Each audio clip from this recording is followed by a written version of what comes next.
주님께서 여러분과 함께 마르코가 전한 거룩한 복음입니다. 주님 영광 받으소서. 오늘 복음 마르코 14절에서 29절까지의 말씀입니다. 그때 예수님의 이름이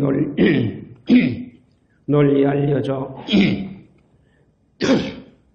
마침내 헤로데 임금도 소문을 듣게 되었다. 사람들은 세례자 요한이 죽은 이들 가운데서 되살아난 것이다. 그러니 그에게서 그런 기적의 힘이 일어나지 하고 말하였다. 그러나 어떤 이들은 그는 엘리야다 하는가 하면 어떤 이들은 옛 예언자들과 같은 예언자다 하였다. 헤로데는 이러한 소문을 듣고 내가 목을 벤 그 요한이 되살아났구나 하고 말하였다. 이 헤로데는 사람을 보내 요한을 붙잡아 감옥에 묶어둔 일이 있었다. 그의 동생 빌립보스의 아내 헤로디아 때문이었는데 헤로데가 이 여자와 혼인하였던 것이다. 그래서 요한은 헤로데에게 동생의 아내를 차지하는 것은 옳지 않습니다 하고 여러 차례 말하였다. 헤로디아는 요한에게 앙심을 품고 그를 죽이려고 하였으나 뜻을 이루지 못하였다. 헤로데가 요한을 의롭고 거룩한 사람으로 알고 그를 두려워하며 보호해 주었을 뿐만 아니라 그의 말을 들을 때에 몹시 당황해하면서도 기꺼이 듣곤 하였기 때문이다. 그런데 좋은 기회가 왔다. 헤로데가 자기 생일에 고관들과 무관들과 갈릴리아의 유지들을 청하여 잔치를 베풀었다.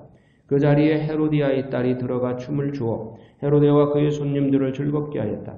그래서 임금은 그 소녀에게 무엇이든 원하는 것을 나에게 청하여라. 너에게 주겠다 하고 말할 뿐만 아니라 내가 청하는 것은 무엇이든 내 왕국의 절반이라도 너에게 주겠다 하고 굳게 맹세까지 하였다. 소녀가 나가서 자기 어머니에게 무엇을 청할까요 하자 그 여자는 세례자 요한의 머리를 요구하여라 하고 일렀다. 소녀는 곧 서둘러 임금에게 가서 당장 세례나 요한의 머리를 쟁반에 담아 저에게 주시기 바랍니다 하고 청하였다. 임금은 몹시 괴로웠지만 맹세까지 하였고 또 손님들 앞이라 그의 청을 물리치고 싶지 않았다. 그래서 임금은 곧 경비병을 보내며 요한의 머리를 가져오라고 명령하였다. 경비병이 물러가 감옥에서 요한의 목을 베어 머리를 쟁반에 담아다가 소녀에게 주자 소녀는 그것을 자기 어머니에게 주었다. 그 뒤에 요한의 제자들이 소문을 듣고 가서 그의 죽음을 거두어 무덤에 모셨다. 주님의 말씀입니다. 그리스도님 찬양합니다. 산 예수님, 예수님. 고기 잡는 어부가 제일 싫어하는 연예인이 누굴까요? 배철수. 또 연예인 중에 제일 일찍 잠자리에 드는 사람, 제일 일찍 자는 사람 누굴까요? 이미자.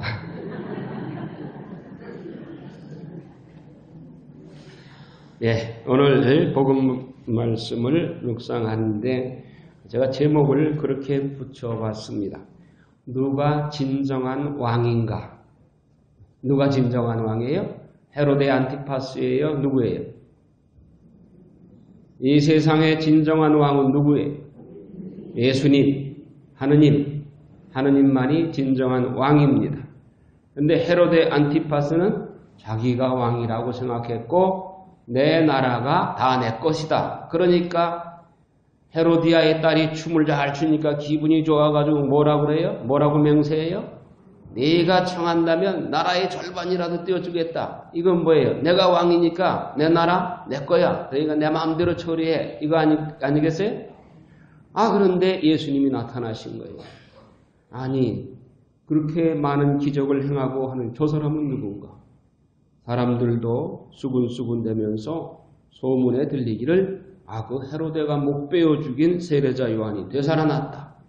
헤로데 안티파스도 내가 죽인 세례자 요한이 다시 살아난 게 틀림없어.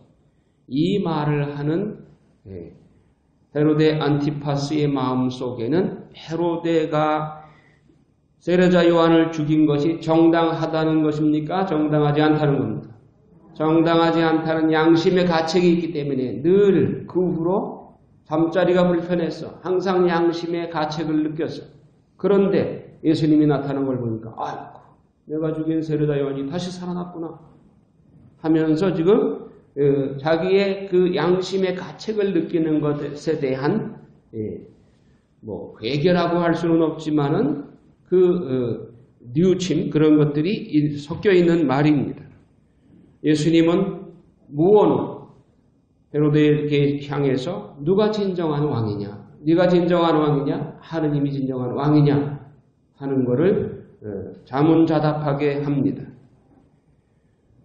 인류 역사는 하느님께서 창세기에 보면 창조주인 하느님께서 진정한 왕으로서 우리 인간을 흙으로 빚어서 당신의 영을 불어넣어 주시고 인간을 당신과의 대화의 상대로 만들어 주셨습니다.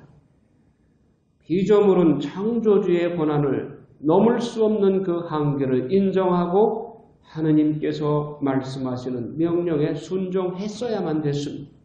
그런데 여기에 인간에게 허영심을 불러일으키고 네가 선악과만 따먹이면 하느님처럼 된다. 다시 말하면 네가 왕이 될 수 있어. 근데 왜 하느님 앞에서 종노릇하냐 이겁니다. 그 사탄의 꼬임에 넘어간 첫 인류 아담과 하와는 선악과를 범함으로써 사탄의 그 거짓 꼬임에 넘어갔습니다. 자기가 하느님처럼 즉 왕이 되려고 하는 그런 욕심에서 선악과를 범한 후에 그 결과가 어떻게 됐습니까? 그에 대한 보석으로 에덴에서 쫓겨나게 되었습니다.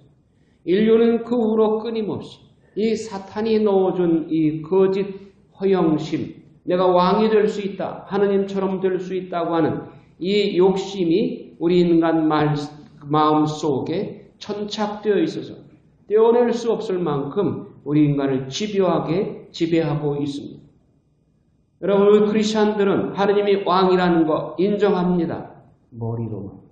실제로 여러분의 삶이, 나를 포함한 여러분 모두의 삶이, 실제 내 삶이 하느님을 왕으로 모시고 삽니까? 아니면 내가 왕이 되어 삽니까? 솔직한 고백이 필요합니다. 우리는 때로 하느님이 왕이라는 걸 머리로만 인정하고 하느님을 왕으로 인정하지 않고 내 마음대로 내 뜻대로 살아갑니다. 내 마음대로 내 뜻대로 그게 인간이 가장 좋아하는 거예요. 여러분 자녀들한테 뭐해라 시키면 얼굴을 찡그립니다. 용돈을 줘가면서 시키면 억지로 하는 채 합니다. 그런데 어느 날 네가 하고 싶은 대로 해. 네가 원하는 대로 해. 그러면 좋아가지고 날뛰입니다. 이게 인간의 본성이에요. 사탄이 집어넣어준 허영심 그리고 내 뜻대로 하고 싶은 이 마음. 다시 말하면 내가 왕이 되고자 하는 그 마음이 결국 우리 인간을 지배하고 있고 오늘날까지 아니 새말까지 내가 왕이 되고자 하는 이 마음과 하느님이 진정한 왕이라는 즉 인간 세상에 인간이 왕이 된 인간의 나라와 하느님 나라가 평행선을 그어가면서 서로 긴장관계가 새말까지 계속될 것입니다. 지금도 마찬가지입니다. 인간 세상과 하느님의 나라가 지금도 팽팽한 긴장관계에서 서로 싸우고 있는 것입니다. 판관기를 통해서 하느님이 신정정치로 하느님이 왕이라고 하는 것을 드러내시면서 12판관을 통해서 판관시대를 이루어봤지만 결국 결론은 뭡니까? 판관기 21장 25절 맨 끝 구절이 이 시대에는 왕이 없었다. 진정한 왕 누구? 하느님이 없었다. 그래서 사람들이 자기가 옳다고 생각하는 대로 행동했다. 즉 인간이 왕이 되어 살았다. 따라서 판관시대는 실패로 끝났습니다. 그랬더니 우리에게도 왕을 세워주십시오. 인간 왕을 세워주십시오. 하고 사무엘에게 마지막 판관인 사무엘에게 백성들이 아우성을 칩니다. 하나님은 사무엘을 거부하는 것이 곧 나를 거부하는 것이다. 그러나 저들의 원대로 헤어주자 해서 첫 왕으로 세운 것이 사울이었습니다. 사울 역시 그가 하느님을 왕으로 진정으로 섬기고 자기가 왕의 신하로서 왕의 종으로서 충실하게 보필하지 못했고 내 마음대로 했습니다. 내 마음대로 제사를 지냈고 그래서 사울을 도중하차시키고 다음에 다윗이라고 하는 새로운 인물을 뽑습니다. 그가 그런데 고난 중에는 하느님이 왕이시고 나는 당신의 종입니다. 그렇게 충실하게 하나님의 말씀에 순종하고 그래서 축복을 받았습니다. 4차 번영을 누리게 되자 번영의 시기에는 그가 교만해져서 내가 왕인데 사탄은 계속 다윗을 네가 진정한 왕이야. 왜 하느님 밑에서 종 노릇하니? 네가 왕 노릇해. 다윗도 교만이 빠져서 결국은 범죄를 범하고 맙니다. 그래서 간음죄와 살인죄와 그리고 내 병력이 적어도 이만큼은 돼 하고 병력 자랑을 하는 인구조사를 통해서 하느님께 또 한 번 매를 맞습니다. 그 매를 맞음으로써 다윗 가문의 칼부림이 벗어날 날이 없이 왕자의 난이 벌어지게 되고 다윗은 그 후반기 번영의 시대에 넘어지게 되었고 그로 인한 징벌을 받게 되는 것입니다. 다윗 이후에 솔로몬도 다윗은 자기 자신을 반성하면서 내가 당대에 이루지 못한 것을 내 아들아 내 당대에는 하느님을 제발 왕으로 모시고 하느님의 말씀에 순종하는 생활을 해라. 시편 72편이 다윗이 솔로몬에게 물려준 마지막 유언이었습니다. 솔로몬이 그 아버지의 유언대로 살았던가요? 어때요? 아버지보다 더 못 살았습니다.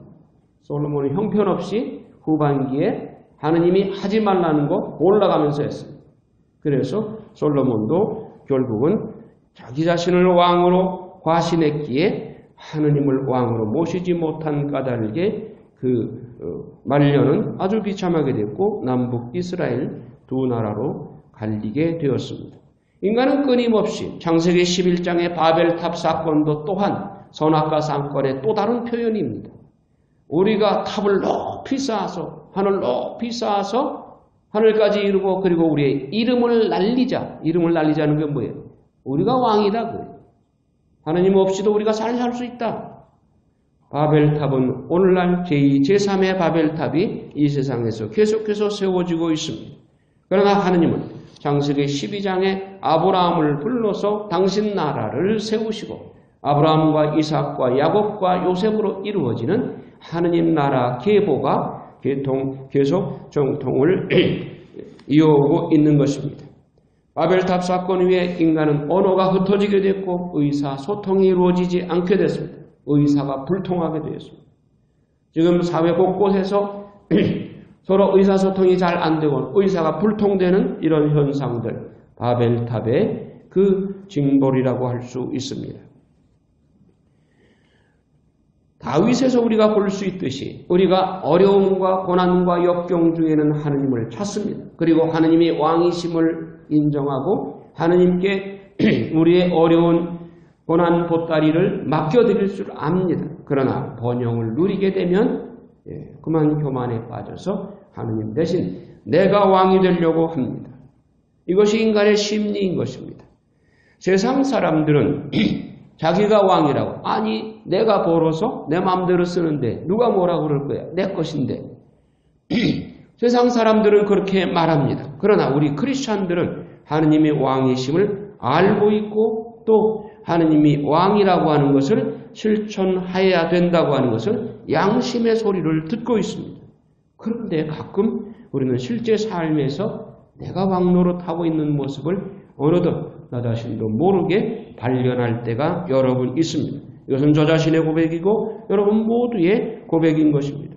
그러면 내가 왕일 때, 즉 내 마음대로 할 때 잘 되던가요? 결과는 시편을 통해서 볼 때 시편 150편이 있습니다. 시편 150편의 줄거리는 무엇이냐? 내가 하느님의 말씀대로 살고 하느님께 의탁하고 살면 번영을 누리고 하느님 말씀에 순종하지 않고 내 뜻대로 살 때 바란곡절이 이르게 되고 인생의 풍랑이 닥치게 되는 것. 이것이 시편의 역사인 것입니다. 또한 우리 인생의 축약도인 것입니다. 그래서 이사야 예언자는 이사야서 64장 5절에 내가 비록 선한 일을 할지라도 하느님 뜻대로가 아니라 내 마음대로 내 뜻대로 했을 때는 그것은 하느님 앞에 결과를 볼 때 개짐처럼 더럽습니다. 이사야 예언서 공동번역에 그렇게 표현하고 있습니다. 내가 비록 선한 일을 할지라도 하느님의 뜻대로 하지 않고 내 마음대로 했을 때는 그것이 하느님 앞에 개짐처럼 더럽습니다. 이것이 인간의 고백이 순수한 고백인 것입니다. 그래서 집회서 12장 1절에 너희가 무엇을 하든지 비록 선행을 할지라도 그것이 누구를 위해서 하는 일을 반드시 누구를 위해서 하는지를 반드시 먼저 생각하라. 그것이 하느님을 위해서 하는 것이냐 아니면 내 욕구를 채우기 위해서 내 마음, 내 뜻을 채우기 위해서 하는 것이냐 이걸 반드시 먼저 생각하고 실천하라 하는 것입니다. 여러분 자녀들을 키우면서 자녀들이 비록 선한 일을 할지라도 엄마 아빠에게 먼저 묻고 하는 것과 묻지 않고 지 마음대로 하는 것과 그리고 어느 게 더 보기 좋아요? 부모에게 먼저 내가 이런 뜻을 가지고 있는데 엄마 아빠 내 이 뜻이 엄마 아빠 뜻에 맞아요? 할까요 말까요? 하고 물어볼 때와 내가 선한 일을 하는데 이건 확실히 좋은 일이야. 그러니까 엄마 아빠 모르게 지멋대로 하는 것과 뒤에 그것을 발견했을 때 여러분 마음이 어떻습니까? 어느 쪽이 더 사랑스러워요? 하느님은 인격적인 분입니다. 인격적인 분이기 때문에 우리가 매사에 하느님 뜻을 묻고 하느님 뜻에 따라서 행할 때 그것이 아무리 작은 일이라도 하느님이 기뻐하십니다. 우리는 예수 성심을 위로해드리는 회원들입니다. 매사를 예수 성심 뜻을 묻고 예수 성심은 곧 하느님의 마음의 거울이니까 하느님의 뜻이 어떤지를 예수 성심께 묻고 하느님의 뜻을 찾는 이런 자세로 매사에 살아나가야 될 것입니다. 어느 수녀님이 묵상 중에 예수님께서 한 보따리를 가지고 품에 안고 와서 그 수녀님 앞에 글쎄 예수님이 무릎을 꿇으시더래요. 예수님이 어쩐 일이십니까? 그런데 그 품에 안고 있는 보따리를 겉에 보니까 하느님의 뜻이라고 써 있더랍니다. 수녀야 이 손물 보따리를 네가 받아라. 이 손물 보따리는 너에게는 영생불사약이고 너에게는 보약이란다. 반면에 내 뜻은 독극물이요 죽음의 문화인 것이다. 그러니 하느님의 뜻을 받아들이면 내 독극물을 해독시키는 해독제가 이 안에 들어있고 영생불사약이 이 안에 있단다. 하느님 뜻 안에 머물면 너는 하느님의 자녀가 되고 하느님의 상속자가 된단다. 여러분 루카복음 15장에 탕자의 비유 아시죠? 거기에 큰아들이 뭐라고 불평을 합니까? 아니 나는 죽도록 아버지 밑에서 종노릇 했는데 내 친구하고 어울려서 잔치하라고 염소 새끼 한 마리 주지 않더니 저 당신의 아들 재산을 다 탕진하고 돌아온 저 아들에게는 저렇게 후하게 잔치를 베풀어 줍니까? 하고 불만을 털어놓습니다. 그때 아버지가 뭐라고 말합니까? 아들아, 네 동생은 죽었다가 살아왔다. 그래서 어찌 잔치를 베풀지 않을 수 있냐? 그런데 너는 항상 나와 함께 내 집에 머물지 않는다. 그러니 내 것이 다 네 것이 아니냐. 아버지가 큰아들의 생각을 고쳐줍니다. 여러분 큰아들의 생각 속에는 무슨 생각이 들어있습니까? 큰아들은 하느님 아버지의 아들이라는 생각을 가지고 있어요? 아니면 품꾼이라고 생각하고 있어요? 품꾼이라고 생각하고 있어요. 내가 아버지한테 이만큼 노력을 했으니 그에 대한 대가로 염소 새끼 한 마리라도 줘야 될 거 아닙니까? 이겁니다. 그런데 아버지의 마음은 뭐예요? 내 것이다 내 것이 아니냐. 너는 나의 아들이요 상속자다. 그러니 뭘 시기 질투를 하느냐. 너 기껏해야 하루 7만원 8만원짜리 날품팔이로 네가 내 집에 살고 있느냐? 이겁니다. 여러분 이 말씀을 묵상하면서 우리가 그동안 기도한 내용이 내가 하느님께 기도한 내용이 나에게 품삯을 주십시오 하는 기도였나? 아니면 하느님의 자녀로서 하느님의 상속자로서 하느님의 의를 먼저 구하고 하느님 마음과 같은 마음이 돼서 하느님의 일을 걱정하는 마음으로 기도했나? 이거 성찰해 봐야 됩니다. 이것 주시오 저것 주시오 하는 것은 어느 쪽에 가까워요? 품팔이꾼으로서 내 품삯 주십시오 하는 기도일 수 있습니다. 우리가 오늘 우리 기도를 성찰하면서 하느님께서 마태복음 6장에 너희는 무엇을 먹을까 무엇을 입을까를 걱정하지 마라. 공중의 새를 보라. 그가 내일을 위해서 곡식을 창고에 싸들이지 않는다. 들풀을 보아라. 그가 무엇을 어떻게 입을까 걱정하지 않아도 하느님께서 먹여주고 입혀주시지 않느냐. 너희 인간은 공중의 새들과 들풀보다 말할 수 없이 더 소중하다. 그러니 내일 뭘 먹을까 뭘 입을까를 걱정하지 마라. 너희는 먼저 하느님 나라 의를 구하라. 그러면 나머지는 곁들여 줄 것이다. 그날의 걱정은 그날의 것으로 족하다. 내일 걱정은 내일이 할 것이다. 내일은 우리한테 보장되지도 않았습니다. 보장되지 않은 내일을 왜 미리 앞서서 사서 걱정을 합니까? 우리의 걱정의 대부분이 80, 90%가 내일에 대한 걱정이에요.